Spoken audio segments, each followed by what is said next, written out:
Magandang araw mga kasaulo! Kumusta po kayo? Kumusta po ang lahat? Ngayong araw po, meron po tayo dito. Yung mukbang natin, meron tayo dito. Ano tawag dito, Saw? Braised pork in Coke Zero. Braised pork in Coke Zero. Tapos, salt and pepper pork steak po. Tapos, butter yung pinamprito ko. Tapos, meron tayong masustansyang gulay. Pepino at saka broccoli. Tapos yung pinagkulood dun sa braised pork ng Coke Zero. Tumamig siya na, Sal. Wala pa akong nilagay na kain na anong asukal. Coke Zero lang po. So, yan mga kasawlog na natin patagalin pa. Sawlo po tayo. Mga tao po kayang Kapampangan. Kain po tayo. Tara po, sabay-sabay po tayo. Mga tao po. Sinabi mo kimchi? Ay, meron pala tayong kimchi dito. Nasa Ayan. likod ng pork belly. Nabili pa natin kay Ate Lan yan.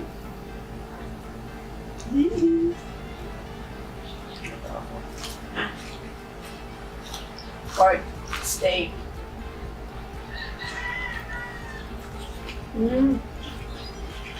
Lambot.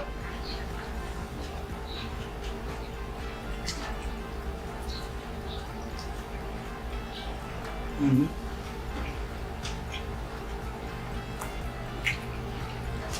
Dapat saktong luto lang dito. Pag na-overcook siya, tumitigas siya.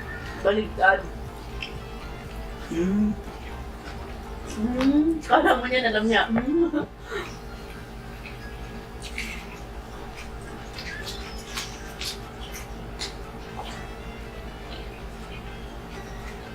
Ito yung titirain ko. Titirain.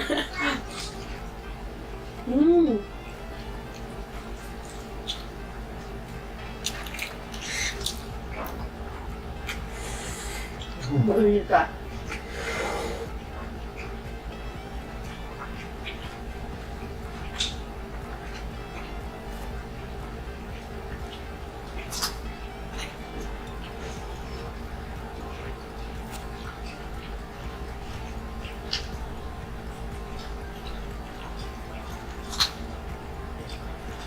Mga kasaulo.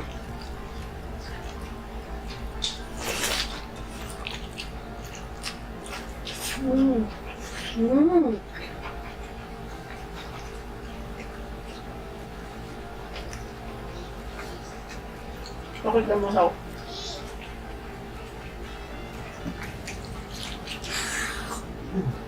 Taba.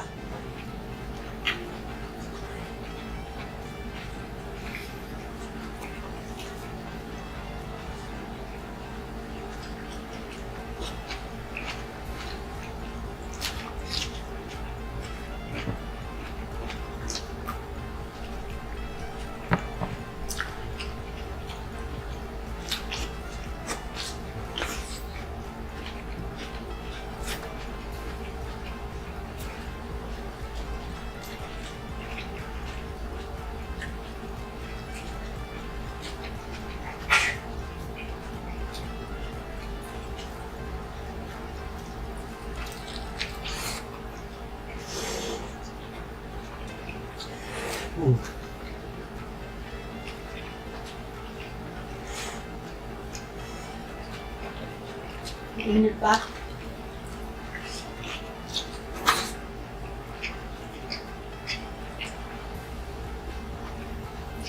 Ay, mainit pa nga. Ayaw ko siyang tikman. Kasi feeling ko wala siyang lasa kasi Coke Zero. Pero hindi, kanina tinikman ni Saw yung broth niya. Sabi niya, sarap Saw, biglang dumamis. Nilagyan mo ng asukal doon. Hindi, sabi ko, wala naman akong nilagay dyan, sabi ko. Lambot.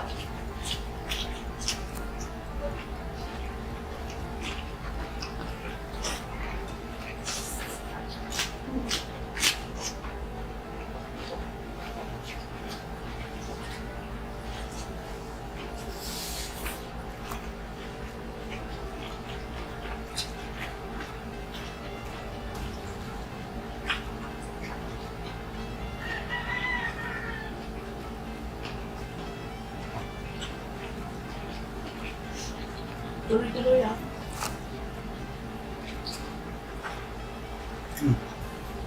Bali, let's say in your mouth na rin to niyan, no? Mm. Malambot eh, no?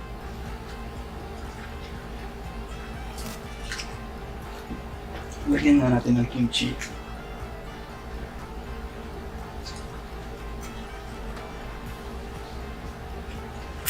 Uhu.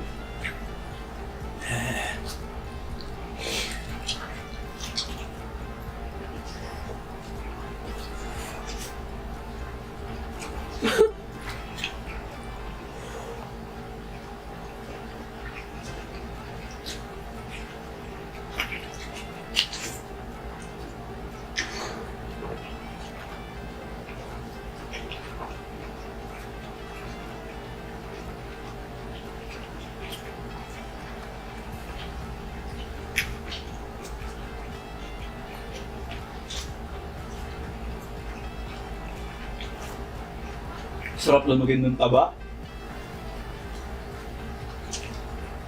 Tuloy-tuloy. Mm.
Sarap lamagin. Ramdam mo yung sarap, oh.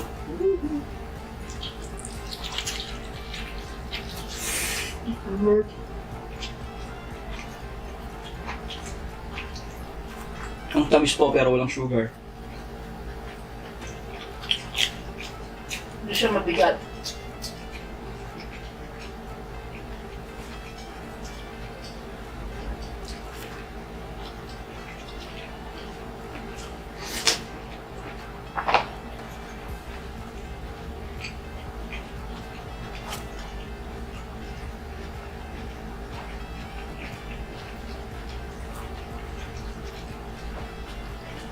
Subuhan kita, Saw.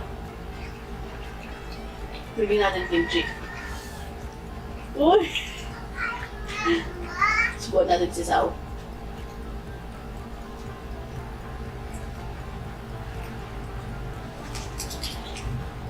Lambot, no?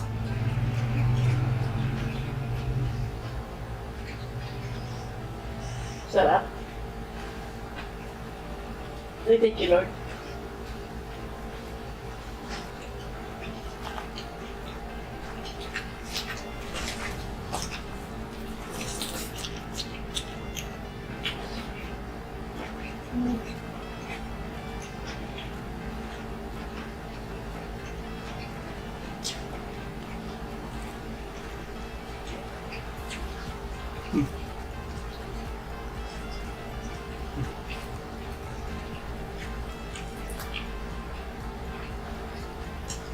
Laman lang po yung salad.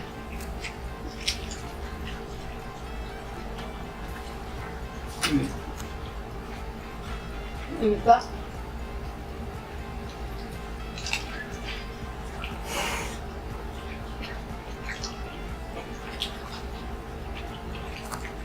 Tamis niya.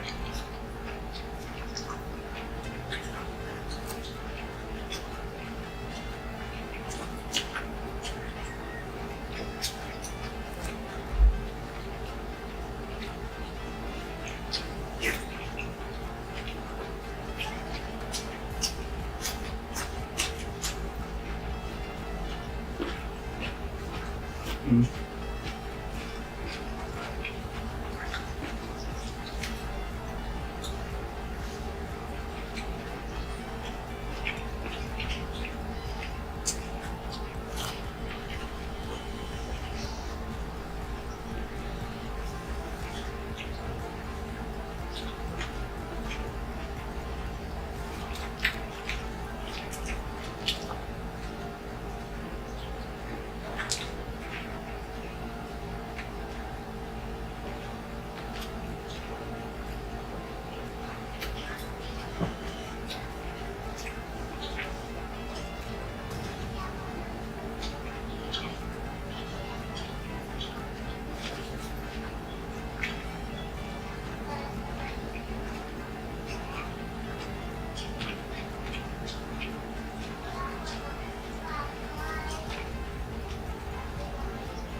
Mm. Pero no?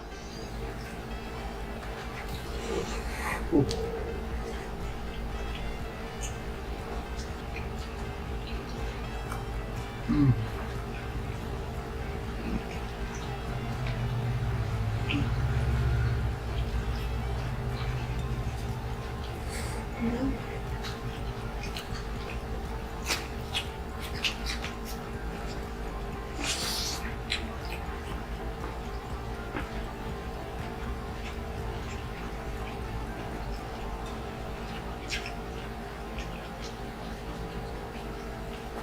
Kaya lang cut ko lang. Yung tinga ko kanina pa.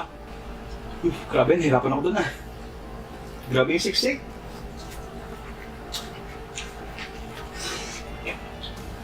Thank you, Lord. Ako lang ba nakakalasa ng ano? Peanut butter sa broccoli? Hmm? Siguro ako lang.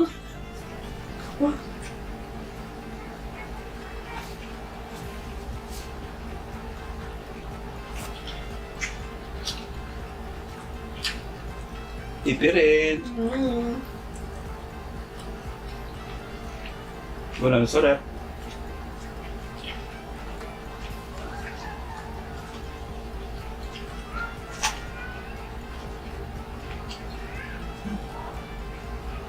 May box mixing na naman.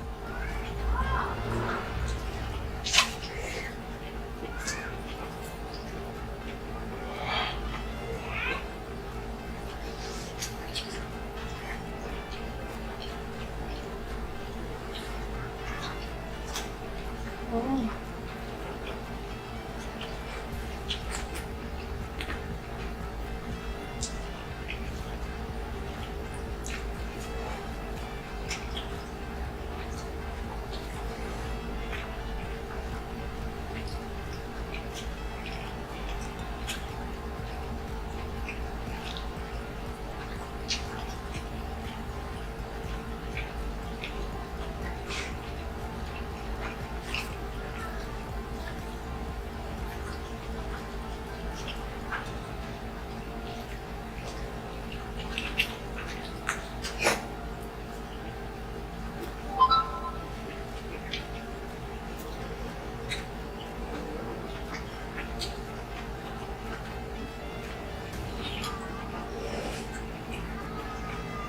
Wow.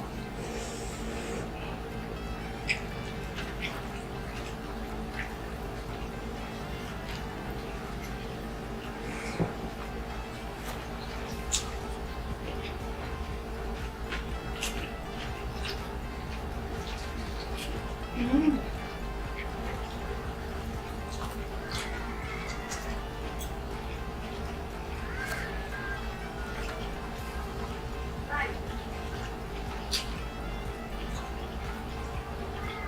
Si Pepsi na.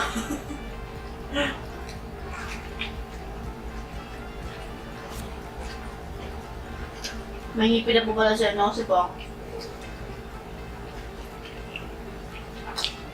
Pakibisitahan naman po yung channel nila. Pong and Pips po.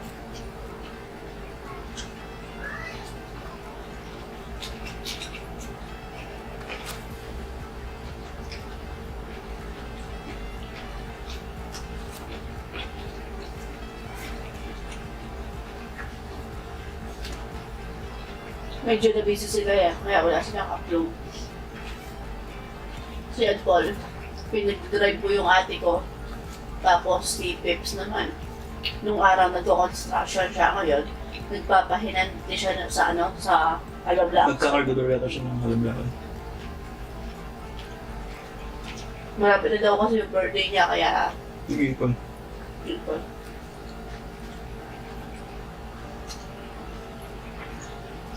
May 19 yata. Si Pips. Ciao.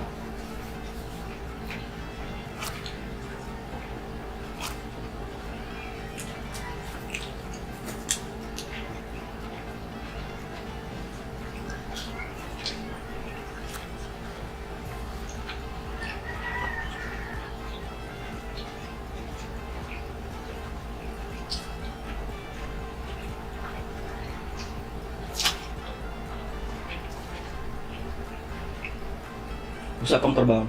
Ang tingin ko, kapag nga nagtatanong ako magkano na yung arawan ngayon or minimum, nagugulat ako kasi 540 na ata 500. Nung ako nagtatrabaho na, 197 lang. Umitin ako. Sabi ko, yung sahod ko na sinas, 2,000 plus lang. Sabi ko, pag sinasabi nila, nasa 9,000 daw yung sinas nila. Nagugulat po ako kasi grabe pa lang yung ano. Kaya lang, yung bilihin, yun nga rin. Tumataas. Pero nakagulat pa rin. Imagine mo, 178 lang ako per day. Tapos trabaho ng kalabaw yung ginagawa ko nung bata ako. Nung 18 ako. Pero Kargador ako nun eh. kasi, so, sipin mo, yung 1,000 yun, parang 100 pesos. Pero totoo yun, hindi naman sa ano. Pag nabasag na. Wala, na-share ko lang yung minimum ngayon. Grabe yung taas na. Kumpara sa talaga sa nagtatrabaho dati. Yung bata ako. Pero kulang pa rin minsan yun. Madalas pala. Big high. Sipin mo, ang laki ng, ang taas ng ano, tubig, kuryente, internet, di ba? Tapos kumakain ka pa.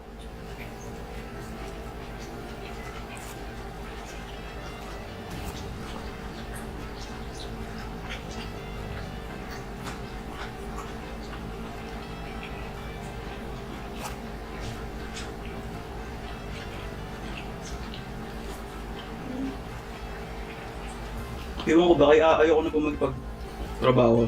Maaari lang. Kasi, alam mo po yung nakakachamba po ako lagi ng... Hindi naman po lahat, no? Lahat. Alam mo yung supervisor po, tapos supervisor po siya.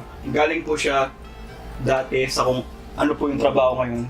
Tapos yung tingin po niya sa akin parang, alam mo po yun, yung... Ganon. Minsan nga, madalas pala, naiyak sila suntukan eh. Kasi, ang liit ng tingin po nila sa amin, parang gaman yung... Tinandaan ko yun, ayoko na magpagtrabaho, sabi ko.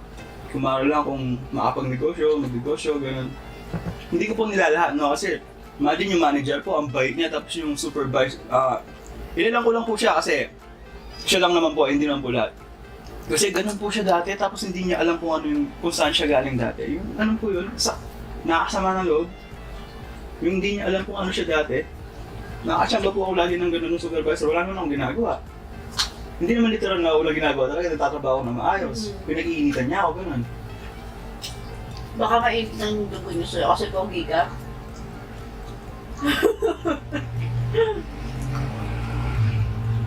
Siya bad trip eh. May ng supervisor po ako na gano'n. Minsan naman, parang may asawa na yung supervisor tapos katrabaho ko, babae, bale partner ko siya. Parang dahil bata-bata niya yun, gano'n. Tapos ka-partner ko siya. Asawa niya? May asawa na siya. Tapos ka-partner ko babae. Eh parang bata-bata niya, gano'n yung chinachasi, parang gano'n yung dating. Tapos ako pinag-iinitan niya eh. Wala naman akong ginagawa masama sa kanya. Tapos minsan pa, nahilig po kasi ako, kwento lang to. Excuse me po. Mahilig po kasi magtupi ng pantalon. Eh hinamak pa niya yung mga magsasaka. Alam mo yung, bakit nakatupi yung pantalon mo para ka magsasaka? Sabi niya gano'n sa akin. Tumakas yung ano ko, sabi ko. Hinamak pa yung mga magsasaka, parang gano'n yung... Grabe yung tao na yun. Eh dati din naman siyang kagaya ko. Pahinante, ahente, gano'n. Wala nang share lang po. Napagdaanan dati. Baga maging trabaho ko. Napag-usapan lang natin si Napong Tips, yung trabaho nila ngayon. Kasi masaya po ako sa kanila ngayon kasi dinaranasan po nila yung gano'n. Kasi hindi po sila matututo kung hindi nila pagdadaanan yung gano'ng bagay. Yung kahirap mo sa buhay, sa realidad.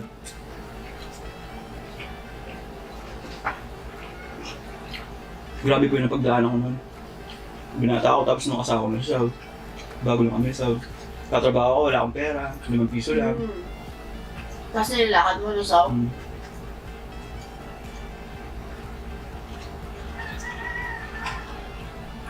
Dasal, walang tigil na dasal. Tapos tiyaga.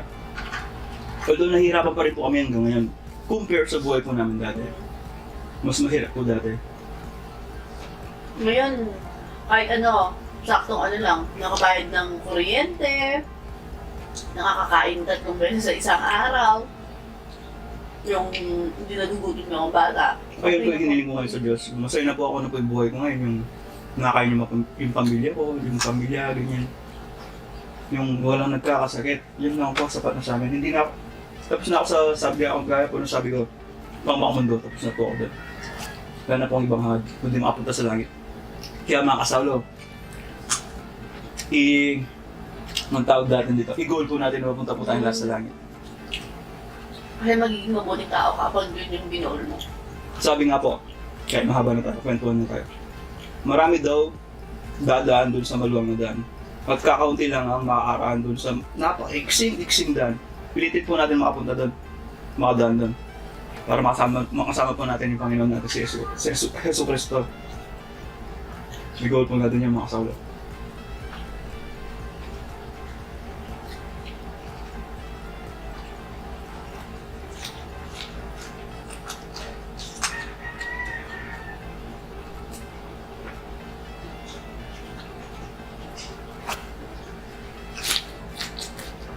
Sarap nang walang kanin.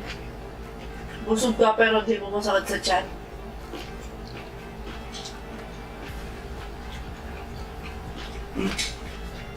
Hmm?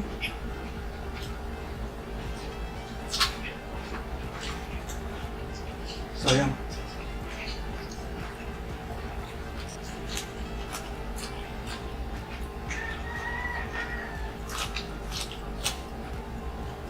May nabasa pala akong comment.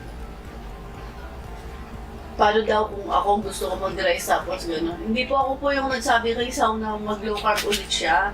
Kasi nakikita ko po yung ano niya, yung eating disorder niya. Dahil sa eating disorder, ay parang gano'n yung paano daw ako pag gusto ko mag-rice. Ako po mismo yung pumili kay Sao na ano, no rice muna kami. Mamatay po agad kami pag ano, pag gano'n.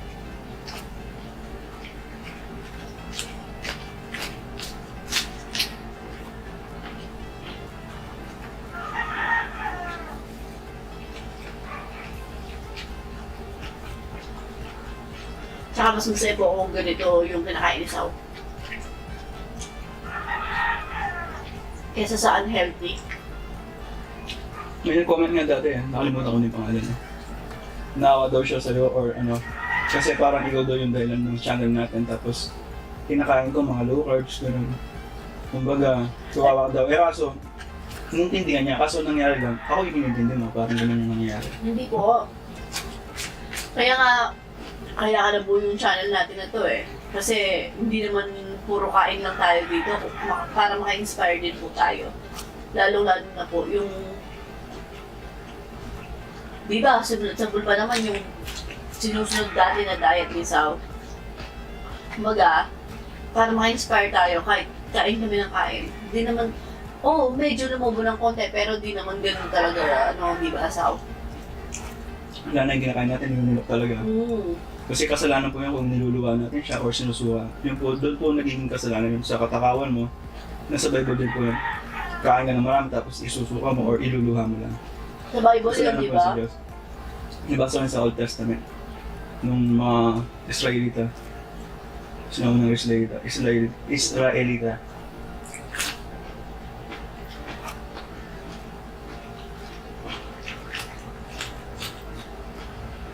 Naman.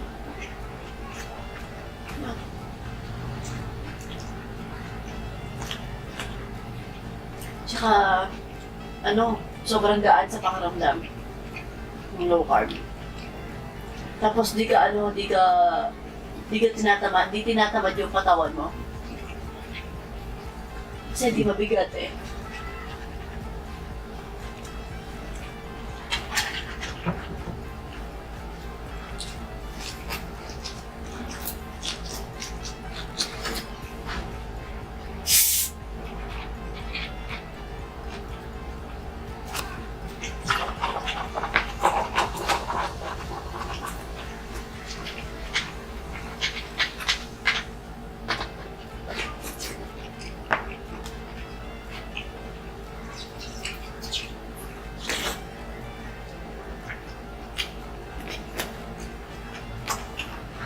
Charan!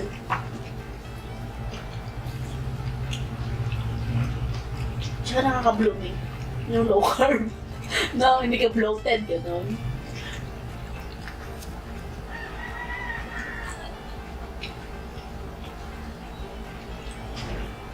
Ano? Ano?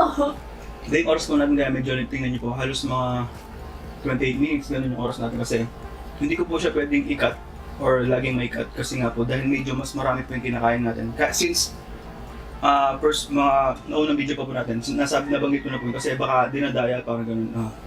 Pwedeng ewan ko din po ma-explain ba? Kasi may nabanggit na dati, ba't may cut yung video nyo parang dinadaya, parang ganun. Paano yun? Ang haba na nga po ng video namin, parang ganun na isip ko. Kaya mas lalo na po ngayon, kapag marami, hindi po talaga namin gano'ng kinakat. Tapos yung, basta, kasalanan po yun pag, hindi umiiwas po tayo ng salas, kasalanan. Kaya hindi po natin pwedeng gawin yung paiksin yung video.